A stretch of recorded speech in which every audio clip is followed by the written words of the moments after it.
अनुसूचित जाति, जनजाति, अति पिछड़ी जाति और आधी आबादी महिलाओं को मत देने का अधिकार पहले दिन से ही दे दिया था। अगर यह किसी की कलम से संभव हो पाया तो वह नाम है बाबा साहब डॉक्टर भीमराव अंबेडकर जी का।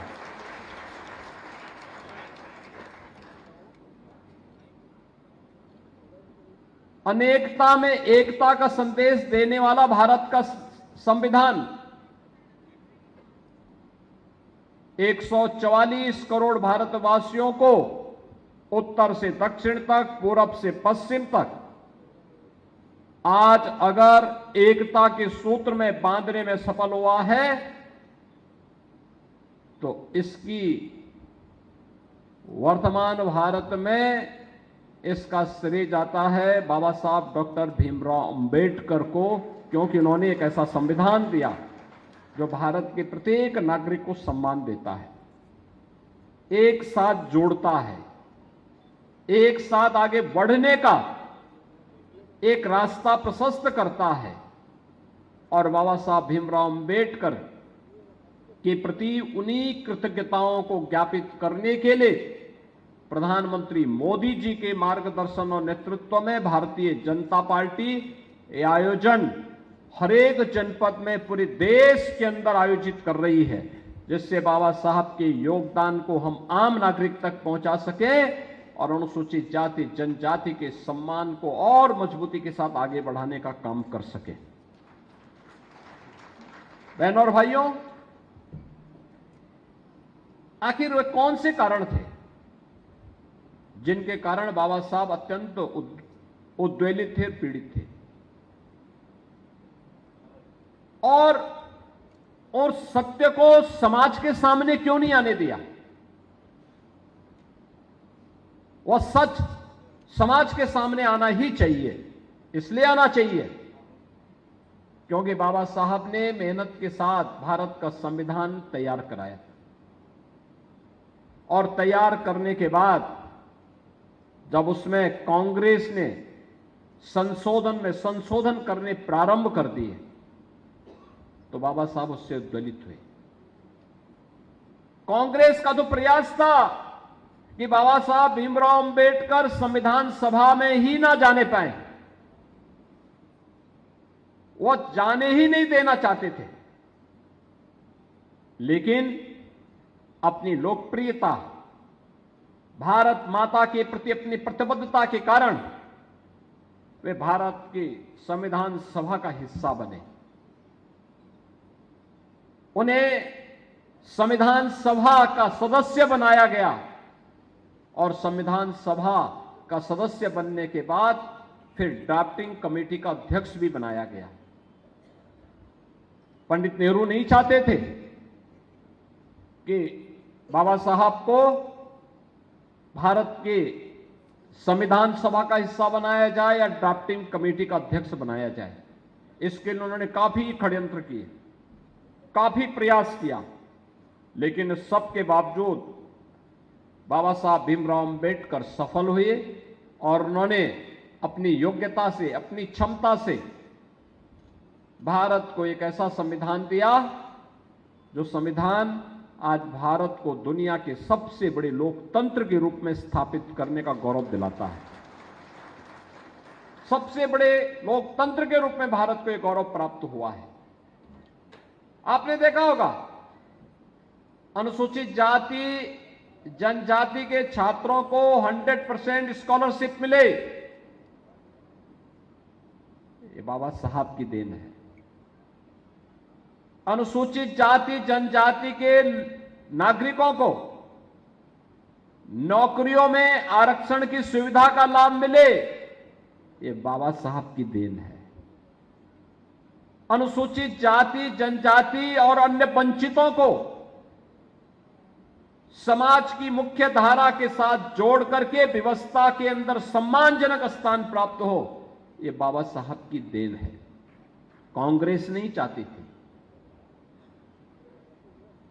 समाजवादी पार्टी ने अपने गठन के बाद से ही लगातार इसके खिलाफ षड्यंत्र प्रारंभ किए।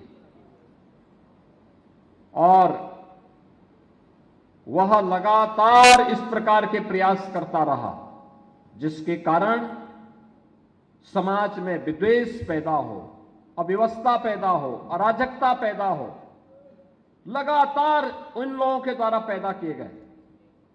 कांग्रेस ने तो 1952 के पहले आम चुनाव में बाबा साहब भीमराव अंबेडकर को हराया था, और हरवाया ही नहीं, हरवाने के साथ साथ उसने हारे कैसे? कांग्रेस ने बाबा साहब भीमराव अंबेडकर के 78,000 वोट को काउंटिंग ही नहीं करने दी।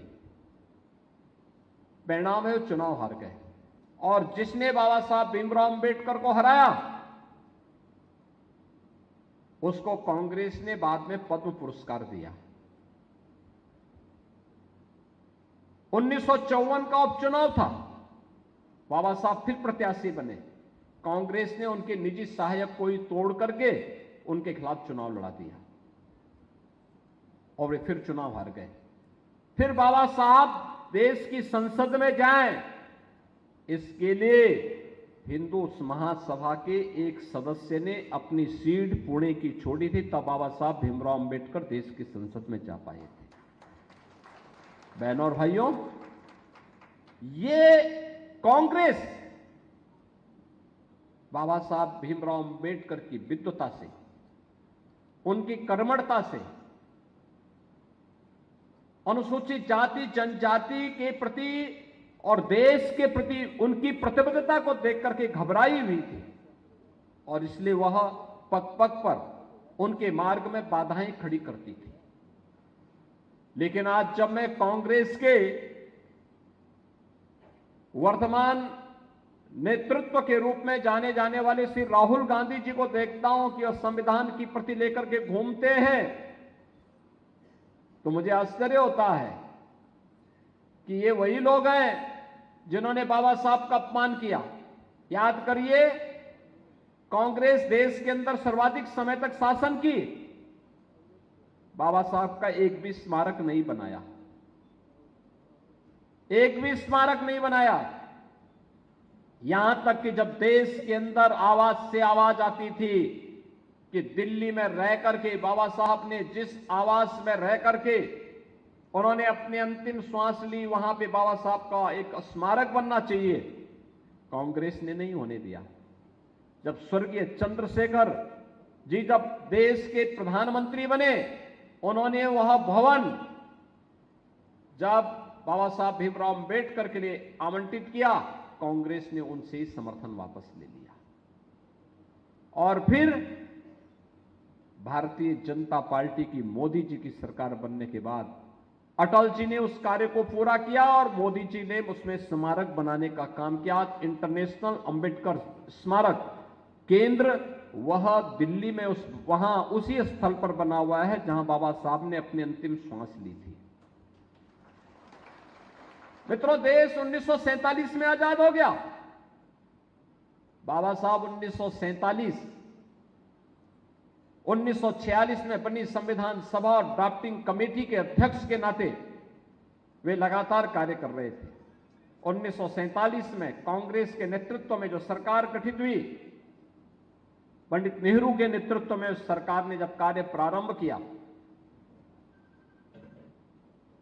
14 अप्रैल 1891 में मऊ मध्य प्रदेश में बाबा साहब का जन्म हुआ, और 6 दिसंबर 1956 को उन्होंने उनका महाप्रयाण हुआ था। यानी बाबा साहब की जो यात्रा थी इस धराधाम पर, वह कुल 65 वर्षों की थी, और इन 65 वर्षों में उन्होंने वह करके दिखाया जो लोगों ने सैकड़ों वर्षों तक नहीं लोग कर पाए। आप याद करिए, 1947 में भी, 1956 में भी, 1962 में भी, 1967 में भी, 1971 में भी, 1980 में भी, 1985 में भी, 1991 में भी, 2004 में भी, 2009 में भी ये कांग्रेस की सरकारें इस देश में थी। लेकिन कांग्रेस ने ज्यादातर समय उत्तर प्रदेश में भी और देश में भी शासन किया, लेकिन बाबा साहब का एक भी स्मारक नहीं बनाया, एक भी स्मारक नहीं बनाया। भारतीय जनता पार्टी है, जब से सुंदर लाल पटवा जी मध्य प्रदेश के मुख्यमंत्री थे, श्रद्धेय अटल जी के मार्गदर्शन और नेतृत्व में मध्य प्रदेश मऊ में जहां बाबा साहब का जन्म हुआ था, वहां पर बाबा साहब का एक भव्य स्मारक बनाने का काम भारतीय जनता पार्टी की सरकार ने किया। इंग्लैंड के जिस भवन में रह करके बाबा साहब ने उच्च डिग्री ली थी, ब्रिटेन की सरकार उस भवन को बेच रही थी। मोदी जी प्रधानमंत्री बने, मोदी जी ने महाराष्ट्र की सरकार से कहा और स्वयं भी अपना योगदान किया और उस भवन को भारत सरकार ने लिया। वहां पे बाबा साहब का एक भव्य स्मारक बनाया गया और भव्य स्मारक के साथ साथ भारत से जाने वाले अनुसूचित जाति जनजाति के छात्रों के लिए छात्रावास और स्कॉलरशिप की व्यवस्था की। कोई विदेश में पढ़ने के लिए जाना चाहता है तो बाबा साहब का यह भवन उनके लिए उनका मार्ग प्रशस्त करेगा। बाबा साहब ने 1956 में नागपुर में जहां दीक्षा ली थी, वहां पर बाबा साहब का कोई स्मारक नहीं था। प्रधानमंत्री मोदी जी ने वहां भव्य स्मारक बनवाया और चैत्य भूमि मुंबई की या प्रधानमंत्री मोदी जी के कारण महाराष्ट्र में बन पाया। यानी ये पंच तीर्थ बाबा साहब के नाम पर अगर किसी ने बनाए हैं तो मोदी जी ने बनाए हैं या भारतीय जनता पार्टी ने बनाए हैं। इनमें न कांग्रेस का योगदान है, न समाजवादी पार्टी का योगदान है, न आरजेडी का योगदान है, न किसी अन्य दल का योगदान है। इनमें से किसी का योगदान नहीं। यह काम हुआ है भारतीय जनता पार्टी की सरकार के समय। और यही नहीं, 26 नवंबर 1949 को जब बाबा साहब ने संविधान का निर्माण करके संविधान सभा को सौंपा था, यह तिथि संविधान दिवस के रूप में आयोजित हो, यह कार्य भी अगर किसी ने किया है तो यह मोदी जी ने किया है। 26 नवंबर की तिथि 2015 से लगातार संविधान दिवस के रूप में मनाई जाती है पूरे देश के अंदर। बहनों और भाइयों, कहने का मतलब है बाबा साहब के नाम पर लोक लुभावन नारे देने वाले, भाषण देने वाले तो अनेक आएंगे, लेकिन बाबा साहब के मूल्य और आदर्शों को आत्मसात करने वाले, उनके प्रति सम्मान का भाव व्यक्त करने वाला कोई एक दल है तो भारतीय जनता पार्टी है। ये घटनाएं इस बात को साबित करती हैं। भारतीय जनता पार्टी मोदी जी के नेतृत्व में, जो बाबा साहब ने अपने अनुयायियों को कहा, बार बार उन्होंने कुछ आह्वान किए थे। उन्होंने कहा था अपने अनुयायियों से कि शिक्षित बनो, संगठित रहो, अन्याय के प्रति संगठित होकर के प्रतिकार करो।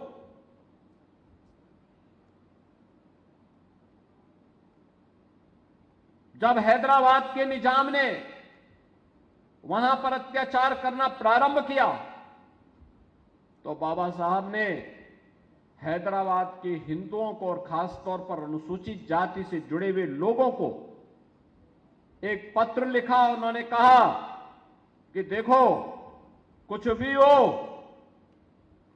मैं सभी हैदराबाद रियासत के निवासियों से कहूंगा और खासतौर पर हिंदुओं से कहूंगा और खासतौर पर अनुसूचित जाति के लोगों से कहूंगा कि वह किसी भी स्थिति में इस्लाम स्वीकार न करें, कतई दबाव में न आए।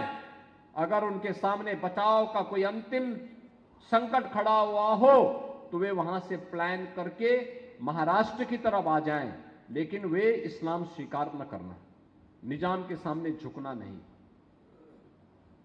और बहनों और भाइयों, यही कारण है कि निजाम के सामने मजबूती के साथ लड़ने, जब निजाम और उसके रजाकारों के द्वारा अनुसूचित जाति जनजाति के लोगों पर अत्याचार किया जा रहा था, गांव गांव जलाए जा रहे थे, तब बाबा साहब वहां पे उनके साथ खड़े हुए थे।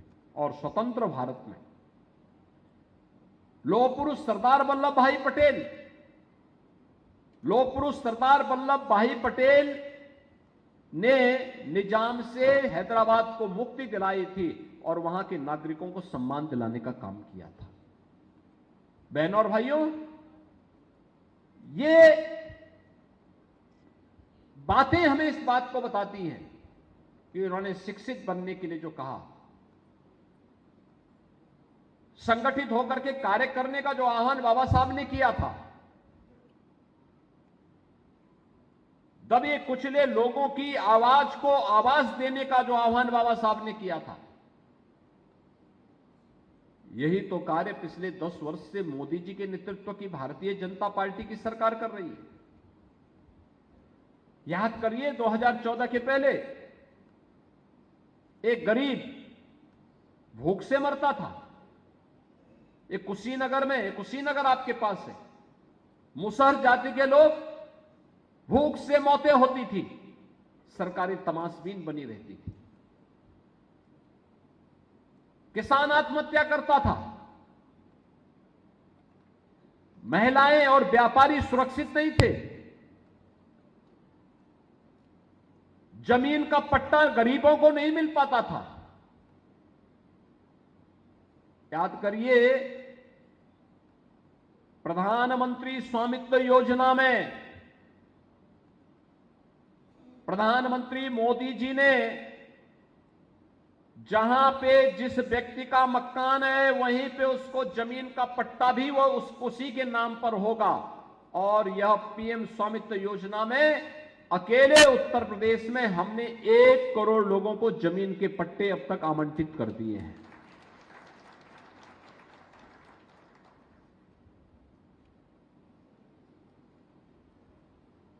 एक करोड़ लोगों की सुविधा अब तक प्राप्त हो चुकी है। आखिर यह काम समाजवादी पार्टी ने क्यों नहीं किया? यह काम बहुजन समाजवादी पार्टी ने क्यों नहीं किया? यह काम कांग्रेस ने क्यों नहीं किया?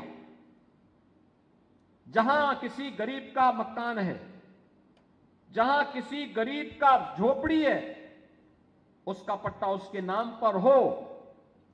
ग्रामीण क्षेत्र में प्रधानमंत्री स्वामित्व योजना के अंतर्गत 1 करोड़ परिवारों को अब तक इस सुविधा हम उत्तर प्रदेश के अंदर दे चुके हैं और अगले कुछ महीनों के अंदर 25 लाख अन्य लोगों को इस सुविधा उपलब्ध करवाने जा रहे हैं। याद करिए, जो ये लोग आज तमाम प्रकार से गुमराह करने की बात कर रहे हैं, इनसे पूछा जाना चाहिए।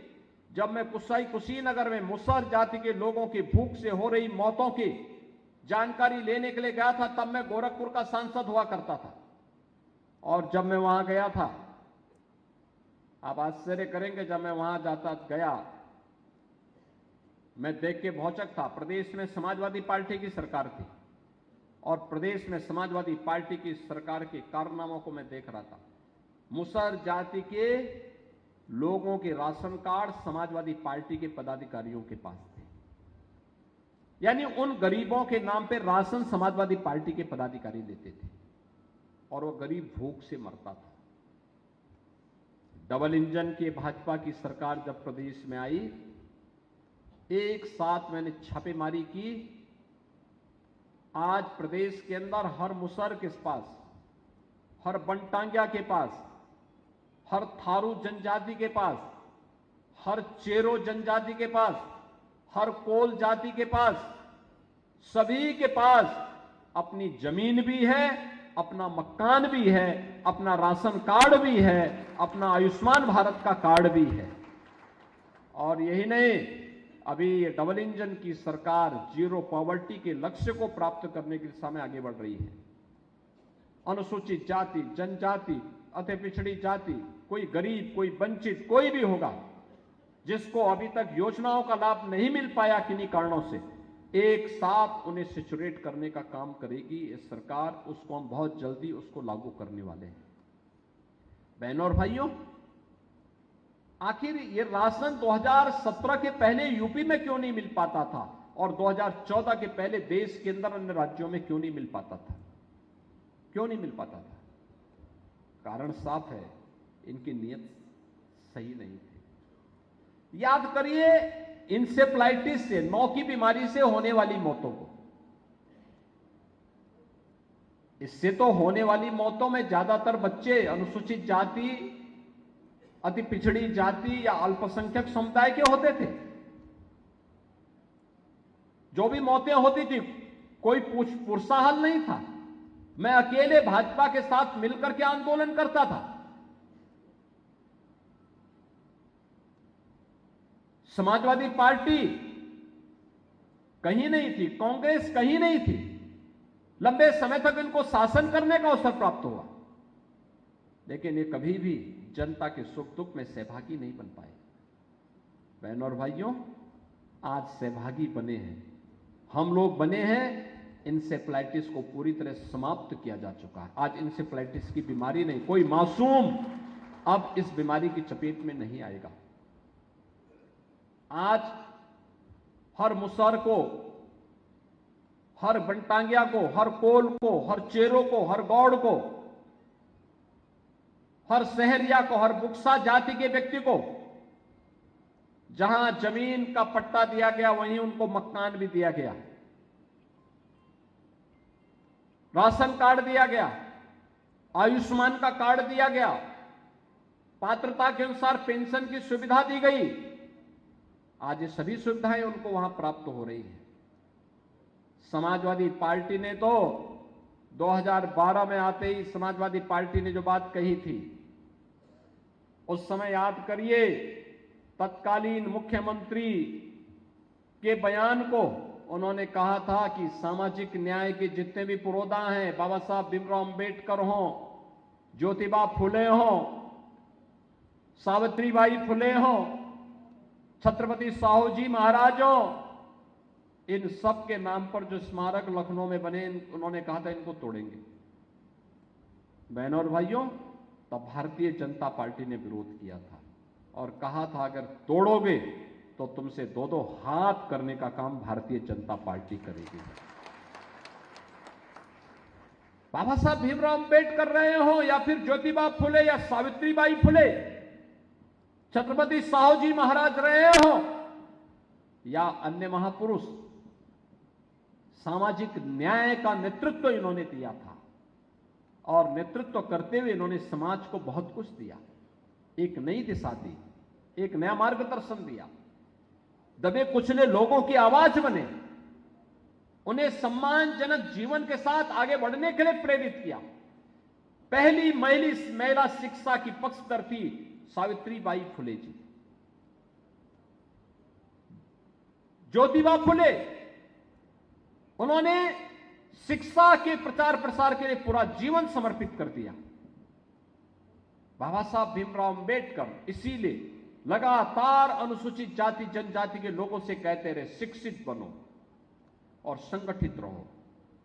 शिक्षित बनोगे तो शिक्षित नौजवान अपना मार्ग स्वयं प्रशस्त कर लेगा, संगठित रहोगे कोई अत्याचार करने का दुस्साहस नहीं कर पाएगा। यह प्रेरणा ज्योतिबा फुले ने दी, बाबा साहब ने दी, लेकिन ये लोग कभी भी उस कार्यक्रम को सफल नहीं होने देते थे। समाजवादी पार्टी ने सरकार में आई, उन्होंने लखनऊ में कांसी राम जी के नाम पर विश्वविद्यालय का नाम था, उसका नाम उन्होंने उर्दू, फारसी, अरबी विश्वविद्यालय कर दिया। कन्नौज मेडिकल कॉलेज का नामकरण बाबा साहब के नाम पर था, उन्होंने उसका नाम बदल दिया। हमारी सरकार आई, हमने कन्नौज के मेडिकल कॉलेज का नामकरण फिर से बाबा साहब भीमराव अंबेडकर के नाम पे किया। हमने कहा बाबा साहब भीमराव अंबेडकर का अपमान स्वीकार्य नहीं। बहनों और भाइयों, ये लोग केवल वोट बैंक के रूप में अनुसूचित जाति को उपयोग करना चाहते हैं। इन्होंने गरीबों के लिए कुछ नहीं किया। समाजवादी पार्टी को प्रदेश में 4 बार शासन करने का अवसर प्राप्त हुआ था और 4 बार के शासनकाल में ये गरीबों के मकान नहीं दे पाए, गरीबों को स्वास्थ्य का कार्ड नहीं दे पाए, गरीबों को राशन नहीं दे पाए, गरीबों को जमीन का पट्टा नहीं दे पाए। अनुसूचित जाति की छात्रवृत्ति इन्होंने 2015-16 में रोक दी थी। गरीब कन्याओं की शादी हो इसके लिए इन्होंने कोई व्यवस्था नहीं की। बेटी सुरक्षित हो इसके लिए कोई व्यवस्था नहीं की। अन्नदाता किसान आत्महत्या न करे इसके लिए कोई व्यवस्था नहीं की। आपदा के कारण होने वाली मौतों, चाहे वह डूबने से हो, आकाशीय बिजली से हो, उसमें उन पीड़ितों को लाभ मिले इसके लिए कोई व्यवस्था नहीं की। इनका तो उद्देश्य था, ये कार्य करते थे, विकास हो लेकिन मेरा हो, मेरे परिवार का हो। परिवार से बाहर कभी नहीं निकल पाए। और मोदी जी का मंत्र है सबका साथ और सबके विकास का। सबका साथ और सबके विकास का मतलब किसी भी वंचित, किसी भी गरीब, किसी भी दलित के साथ कोई भेदभाव न हो, उसको योजना का बराबर लाभ मिले। और बहनों और भाइयों, उसको योजना का बराबर लाभ मिले, इसी क्रम में आज सरकार के प्रयासों का परिणाम है। प्रदेश में 15 करोड़ लोग फ्री में राशन की सुविधा का लाभ प्राप्त कर रहे हैं। 60 लाख गरीबों को एक एक मकान मिल गया है। 1,20,000 मजरों तक बिजली पहुंची है और 1,56,00,000 गरीबों को फ्री में बिजली के कनेक्शन मिले हैं। 1,86,00,000 गरीबों को रसोई गैस के कनेक्शन मिले हैं। और होली और दीपावली के अवसर पर हम उन गरीबों को फ्री में एक एक रसोई गैस का भरा हुआ सिलेंडर भी उपलब्ध करवाने का काम कर रहे हैं। प्रदेश में 10 करोड़ लोग आयुष्मान भारत के अंतर्गत फ्री में 5 लाख रुपए की आयुष्मान भारत की सुविधा प्राप्त करने के अधिकारी बन गए हैं। और उद्यम के क्षेत्र में भी अनेक अनुसूचित जाति के युवा आज अपना उद्यम स्थापित कर रहे हैं। बहनों और भाइयों, यह काम पहले भी हो सकता था, समाजवादी पार्टी ने नहीं करने दिया। कांग्रेस का एजेंडा ही नहीं था। ये तो केवल जाति के नाम पर बांटने के पक्षधर थे। और आज ये लोग एक्सपोज न हो इसके लिए क्या करते हैं?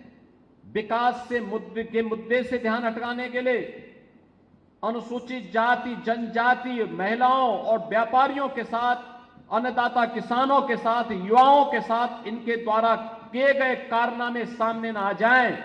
अब इसके लिए ये जाति के नाम पर फिर से आपस में लड़ाने का काम कर रहे हैं। और इसके लिए इन्होंने निशाना बनाना प्रारंभ किया है महापुरुषों को। महापुरुषों को निशाना बनाना प्रारंभ किया है।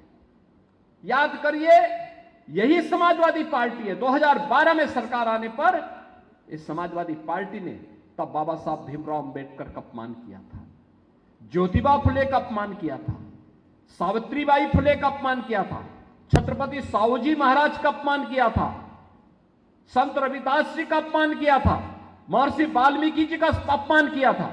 आप जाके देखिए, काशी में शीर गोवर्धन बाबा संत रविदास जी, सदगुरु रविदास जी की पावन जन्मस्थली है। और अगर आप वहां जाएंगे तो संत रविदास जी की जो पावन जन्मस्थली है, वहां पर स्मारक न बनने पाए, ये समाजवादी पार्टी के लोग रोड़े अटकाते थे, नहीं बनने देते थे। और जब ये डबल इंजन की भाजपा की सरकार आई तो डबल इंजन की सरकार आज वहां 4 लेन की कनेक्टिविटी के साथ जोड़ करके बाबा रविदास जी की भव्य मूर्ति वहां स्थापित करने का काम किया है। हमने वहां बड़ा लंगर हॉल भी बना दिया है, बड़ी स्मृति भवन और बहुत बड़ा क्षेत्र आज वहां बना दिया। आज भव्य भव्य और रमणीय स्थान बन गया है, संत रविदास जी की पावन जन्मस्थली। आप चले जाइए लालापुर में, चित्रकूट जनपद में, महर्षि वाल्मीकि जी, जिन्होंने हम सबको भगवान राम से साक्षात्कार कराया है। रामायण का पहला ग्रंथ जिन्होंने लिखा था, रामायण, भगवान राम पर पहला ग्रंथ लिखने वाले हैं महर्षि वाल्मीकि। महर्षि वाल्मीकि की पावन स्थली लालापुर, लालापुर का विकास समाजवादी पार्टी ने नहीं होने दिया। हमारी सरकार जब आई, हमने लालापुर का भी भव्य विकास प्रारंभ किया है। आप वहां रोपवे की सुविधा, एकदम पहाड़ी के ऊपर है उनका मंदिर, महर्षि वाल्मीकि का मंदिर को भव्य स्वरूप दिया जा रहा है। और आप देखते होंगे महर्षि वाल्मीकि की जयंती के अवसर पर पूरे प्रदेश के अंदर हर देव मंदिर में वाल्मीकि रामायण का अखंड पाठ होता है। एक कार्यक्रम हम लोगों ने प्रारंभ किया है महर्षि वाल्मीकि के प्रति अपनी कृतज्ञता ज्ञापित करने के लिए। समाजवादी पार्टी ने कभी नहीं होने दिया, कभी नहीं उन्होंने इसको आगे बढ़ने दिया। अयोध्या का इंटरनेशनल एयरपोर्ट का नामकरण प्रधानमंत्री मोदी जी ने महर्षि वाल्मीकि के नाम पर किया है, महर्षि वाल्मीकि जी के प्रति अपनी कृतज्ञता ज्ञापित करने के लिए। बहनों और भाइयों, जो समाज अपने महापुरुषों का सम्मान नहीं करता है, वो समाज भटक जाता है, दिग्भ्रमित हो जाता है, उसके सामने पहचान का संकट खड़ा होता है। चाहे महर्षि वाल्मीकि हो, संत रविदास हो, ज्योतिबा फुले हो, बाबा साहब भीमराव अंबेडकर हो, सावित्रीबाई फुले हो, छत्रपति साहूजी महाराज हो, ये सभी भारत के पूर्वज हैं, भारत की विरासत के प्रतीक हैं। और भारत जब तक भारत इन्हें सम्मान देगा, भारत के विकास की प्रक्रिया को कोई बाधित नहीं कर सकता है। और इसी प्रक्रिया को आगे बढ़ाने के लिए आज ये कार्यक्रम भारतीय जनता पार्टी जगह जगह बाबा साहब का सम्मान हो, इस कार्यक्रम के साथ आपको उन तथ्यों से अवगत कराने के लिए भी कर रही है कि कौन लोग थे जो बाबा साहब का अपमान कर रहे थे, सामाजिक न्याय के इन पुरोधाओं का अपमान कर रहे थे। और अगर आप देखेंगे, ये जो इंडी गठबंधन के अंतर्गत आने वाले दल है, जो गुमराह कर रहे थे, पिछले लोकसभा चुनाव में कितना गुमराह कर रहे थे कि मोदी जी आएंगे तो उस समय क्या क्या ये लोग बोलते थे कि संविधान संशोधन कर देंगे।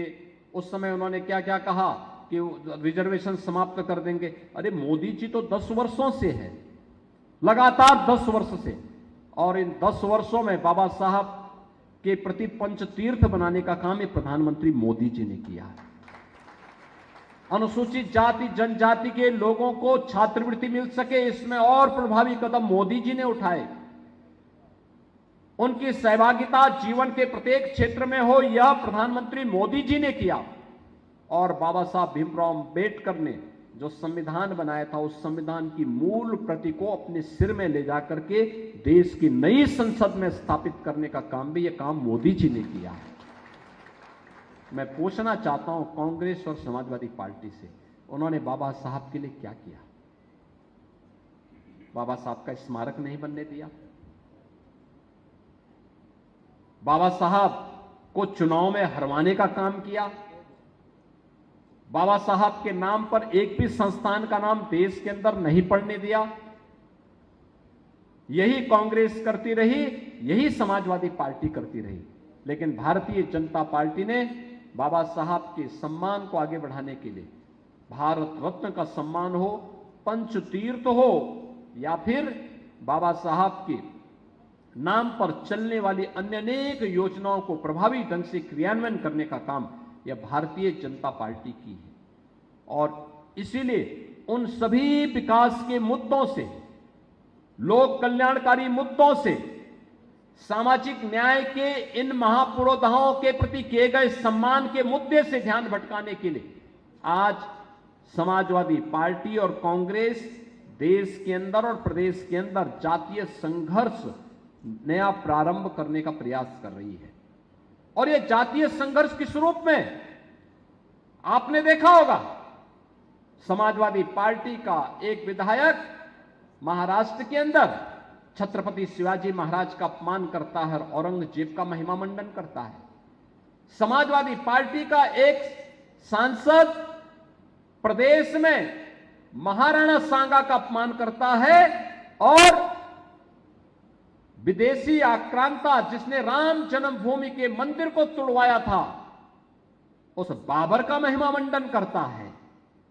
समाजवादी पार्टी के मुखिया स्वयं लौह पुरुष सरदार वल्लभ भाई पटेल का अपमान करते हैं और देश तोड़क जिन्ना, जिस जिन्ना के कारण पाकिस्तान में हिंदू मारे जा रहे हैं, काटे जा रहे हैं, बांग्लादेश के अंदर जिस जिन्ना के कारण आज भी दलित हिंदुओं के साथ निर्मम अत्याचार हो रहे हैं, उस जिन्ना का महिमा मंडन समाजवादी पार्टी कर रही है।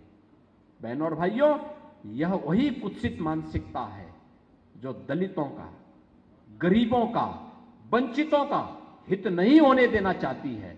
सबका साथ और सबके विकास के अभियान को प्रभावी ढंग से आगे नहीं बढ़ने देना चाहती है, क्योंकि सबका साथ और सबका विकास का अभियान आगे बढ़ेगा तो मेरा विकास हो, मेरे परिवार का विकास हो, यह अभियान बेनकाब हो जाएगा। और उस अभियान से बचाव के लिए ये लोग तमाम प्रकार की कुत्सित चेष्टाएं कर रहे हैं, लेकिन हमें सावधान और सतर्क रह करके वर्तमान स्थिति में समाज को जाति आधार पर बंटने नहीं देना है। समाज को एक भारत श्रेष्ठ भारत के इस अभियान के साथ जोड़ना है, जो अभियान भारत को विकसित भारत की परिकल्पना को साकार करने में एक प्रभावी भूमिका का निर्वहन करने वाला है। आत्मनिर्भर और विकसित भारत में ही हर जाति का, हर संप्रदाय का और हर समुदाय का हित छुपा हुआ है। उस भारत के निर्माण के लिए हम सब प्राणपण से जुट करके कार्य करेंगे तो यही सपना बाबा साहब डॉक्टर भीमराव अंबेडकर जी का था। बाबा साहब भीमराव अंबेडकर के इस मिशन को आज आगे बढ़ाने का काम भारतीय जनता पार्टी कर रही है, प्रधानमंत्री मोदी जी के नेतृत्व में। और प्रधानमंत्री मोदी जी के नेतृत्व में चलने वाली डबल इंजन सरकार बिना भेदभाव के योजनाओं का लाभ हर गांव को, हर गरीब को, हर वंचित को, हर दलित को देने के लिए प्रतिबद्ध है। इस विश्वास के साथ मैं बाबा साहब भीमराव अंबेडकर की स्मृतियों को नमन करता हूं, आयोजकों को धन्यवाद देता हूं और आप सबके प्रति अपनी शुभकामनाएं देता हूं कि बाबा साहब के इन मूल्य और आदर्शों से प्रेरणा प्राप्त करके हम आगे बढ़ने का काम करेंगे। आप सबके प्रति मेरी मंगलमय शुभकामनाएं। धन्यवाद। जय हिंद। अब हम सब अपने स्थान पे तो गोरखपुर से आप सुन रहे थे सीएम योगी आदित्यनाथ को, जहां बाबा साहेब के योगदान को उन्होंने याद किया और इसी के साथ संविधान ने